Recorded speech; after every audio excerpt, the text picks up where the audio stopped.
Forest lease കർഷക സമര സമിതിയുടെ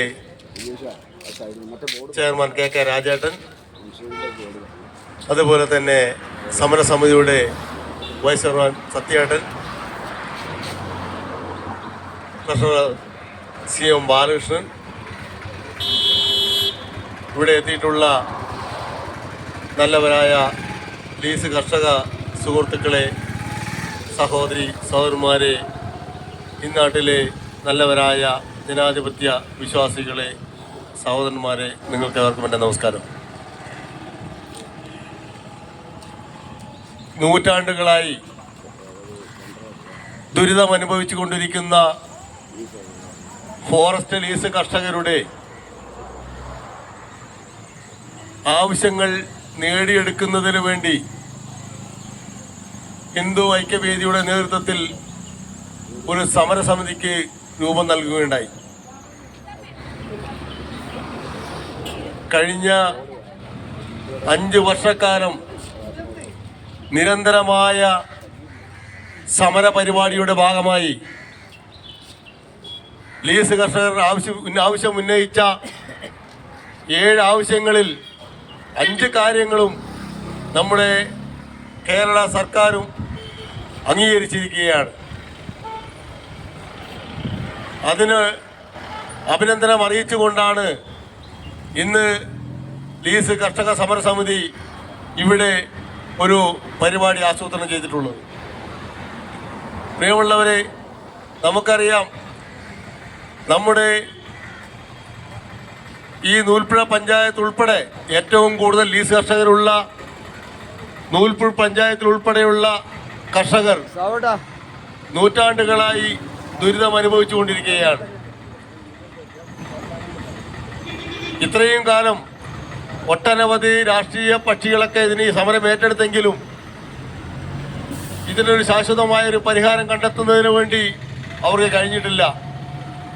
ലീസ് കർഷക സമരസമിതി ഈ സമരം ഏറ്റെടുത്തതോടുകൂടി അന്ന് 2021 20 ഈ സമരം ഏറ്റെടുത്തപ്പോൾ തന്നെ ഞങ്ങളൊരു പ്രഖ്യാപനം നടത്തിയിരുന്നു. ഇതിൻ്റെ അവസാനം കണ്ടിട്ട് മാത്രമേ ലീസ് കർഷക സമര സമിതി ഇതിൽ നിന്ന് പിന്മാറുകയുള്ളൂ എന്ന് പ്രഖ്യാപിക്കുകയുണ്ടായി.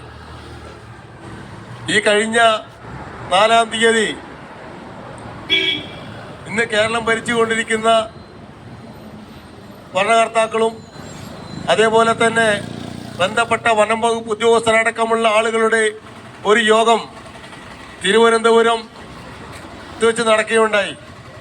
ആ യോഗത്തിൽ ലീസ് കർഷകരുടെ പ്രതിനിധികൾ പങ്കെടുക്കുകയും അതേപോലെ തന്നെ ഈ ഫോറസ്റ്റ് ലീസിൽ ഉൾപ്പെട്ട പഞ്ചായത്തിലുള്ള പ്രസിഡന്റുമാർ ഉൾപ്പെടെയുള്ള ഒരു യോഗം സംഘടിപ്പിക്കുകയും ആ യോഗത്തിൽ ലീസ് കർഷകരുടെ ആവശ്യങ്ങൾ, അത്യാവശ്യമായ എല്ലാ കാര്യങ്ങളും 5 കാര്യങ്ങൾ അംഗീകരിച്ചു എന്നുള്ളൊരു സന്തോഷ വാർത്ത ഈ നാട്ടിലെ ജനങ്ങളെ അറിയിക്കുക എന്നുള്ളതാണ് ഞങ്ങളുടെ ലക്ഷ്യം. നമ്മുടെ ഈ ദുരിതം അനുഭവിക്കുന്ന കർഷകർക്ക് ഇനി പട്ടയം കൂടി ലഭിക്കണം എന്നുള്ള ഒറ്റ കാര്യം കൂടിയാണ് നമ്മുടെ മുന്നിലുള്ളത്. ഈ കഴിഞ്ഞ 4-ാം തീയതി നടന്ന ചർച്ചയിൽ നമ്മുടെ ഒട്ടനവധി കർഷകരുടെ പേരിലെടുത്തിട്ടുള്ള കേസുകൾ പിൻവലിക്കുവാനും അതേപോലെ തന്നെ നമുക്കറിയാം, നമ്മളെല്ലാവരും ഈ ലീസിനല്ലാത്ത താമസിക്കുന്ന ആളുകൾ ഒട്ടനവധി സുഖഭോഗത്തോടുകൂടി ജീവിക്കുന്ന കാലഘട്ടത്തിൽ ഈ ഫോറസ്റ്റ് ലീസിൽ താമസിക്കുന്ന ആളുകൾ, എന്തിനേറെ പറയണം, പ്രധാനമന്ത്രി നൽകുന്ന PM കിസാൻ സമ്മാൻ നിധി പോലും അർഹരല്ലാത്ത ആളുകളായി മാറിയിരുന്നു.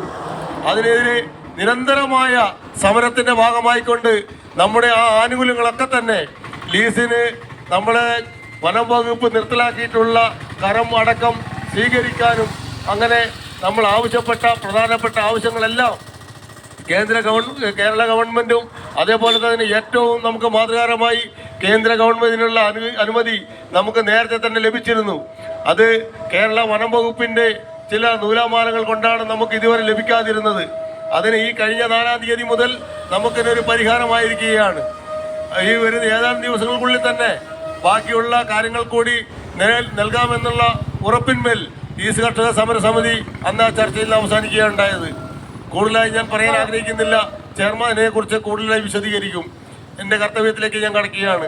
ഈ യോഗത്തിൻ്റെ അധ്യക്ഷത അലങ്കരിച്ച് സംസാരിക്കുന്നത് നമ്മുടെ ആദരണീയനായ ഈ ലീസ് കർഷക സമര സമിതിയുടെ ചെയർമാൻ കെ രാജേട്ടനാണ്.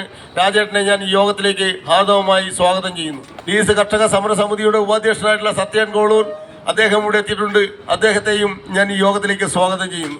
ലീസ് കർഷകനും നമ്മുടെ ഈ ലീസ് കർഷക സമര സമിതിയുടെ ട്രഷററുമായിട്ടുള്ള CM ബാലകൃഷ്ണൻ അദ്ദേഹത്തെയും ഞാൻ യോഗത്തിലേക്ക് സ്വാഗതം ചെയ്യുന്നു. കൂടാതെ ഇവിടെ എത്തിയിട്ടുള്ള ഓരോ ലീസ് കർഷക സുഹൃത്തുക്കളെയും സഹോദരന്മാരെയും കൂടാതെ ഈ നാട്ടിലെ മുഴുവൻ ആളുകളെയും ഈ യോഗത്തിലേക്ക് സ്വാഗതം ചെയ്തുകൊണ്ട് ഈ യോഗത്തിൽ അധ്യക്ഷപദം അലങ്കരിച്ച് സംസാരിക്കുന്നതിന് വേണ്ടി ചെയർമാൻ കെ രാജേന്ദ്രൻ ക്ഷണിച്ചുകൊണ്ട് ഞാൻ എൻ്റെ വാക്കുകൾ നിർത്തുന്നു. നിങ്ങൾക്ക് നന്ദി, നമസ്കാരം.